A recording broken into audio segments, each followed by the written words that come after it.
Hi everyone, I wanted to record another short video. Loving how the group's going so far. It seems like this is a place where everyone wants to get in and be part of, so I'm glad it wasn't just me. And just to get the conversation going, I wanted just to share a few things, and I'd love to hear from other coaches, from other people and their views on things. And today I wanted to talk about community. I was someone who got some clients as soon as I got into coaching and learning about the three principles. I started signing up clients fairly early on, although it was sporadic. It wasn't necessarily as regular as I would like, but I started signing clients. And so I thought, oh, this is fairly straightforward. And then last year I decided to put on an event with a couple of other coaches, and it was for an audience that I hadn't really worked with before. It was for women from the South Asian community. Now, what happened was, whilst the idea was great and whilst the coaches that were involved were fantastic, we had one sign up. So we did this group event and we had one person sign up, and the fee was very low. I think it was £25, and at the time I was charging far more for my one-on-one coaching. So, and I'd done the sales page, I'd done the marketing, I'd done everything else, and yet people weren't signing up. So I kind of scratched my head, and I'd spoken to other people as I was planning the event, and I thought, something's not right. What hasn't worked here?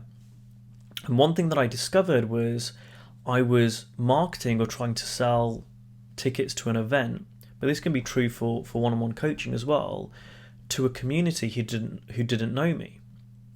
And so in hindsight, it was very obvious. If people hadn't experienced me, if people didn't know me, if people didn't know who I was or what I did, then when I put on an event or put out a proposal, if you like, because it was a proposal to come to an event, no one was going to come.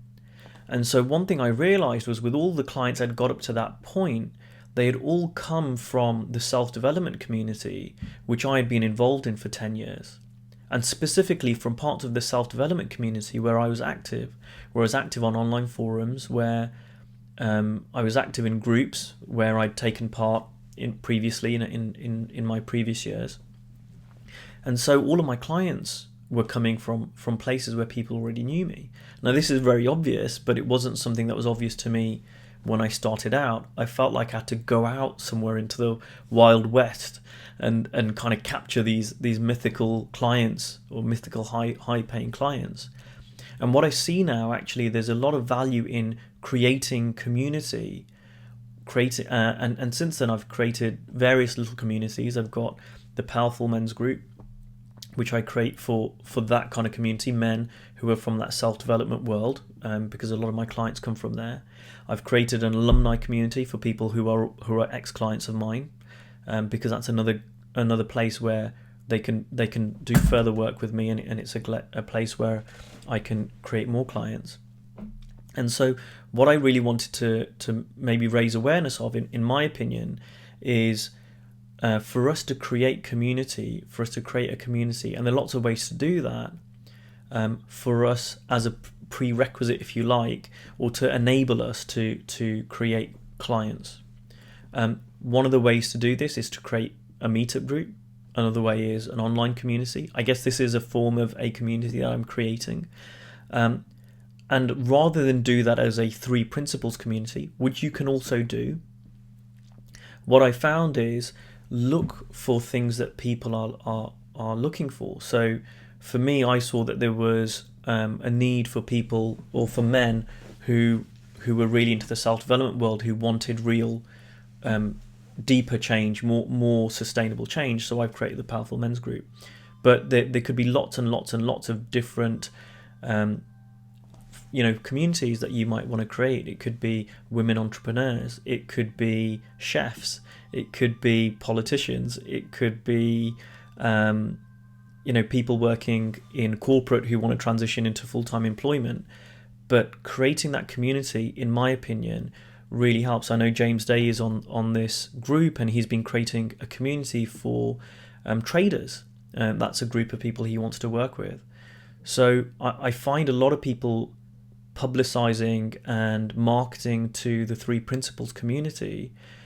But maybe what would be really helpful, in my opinion, is for us to go out and create different communities and then use the principles in how we share to that community, because the principles are so applicable, across so many different areas. So that's just a short video I wanted to share today. There's probably lots more I could say, but I didn't want to go on too long. Really welcome your feedback. Really welcome what you guys think. Also love for you guys to share how, ways that you can create community, because there's so many different ways. And I've just shared, a couple of those.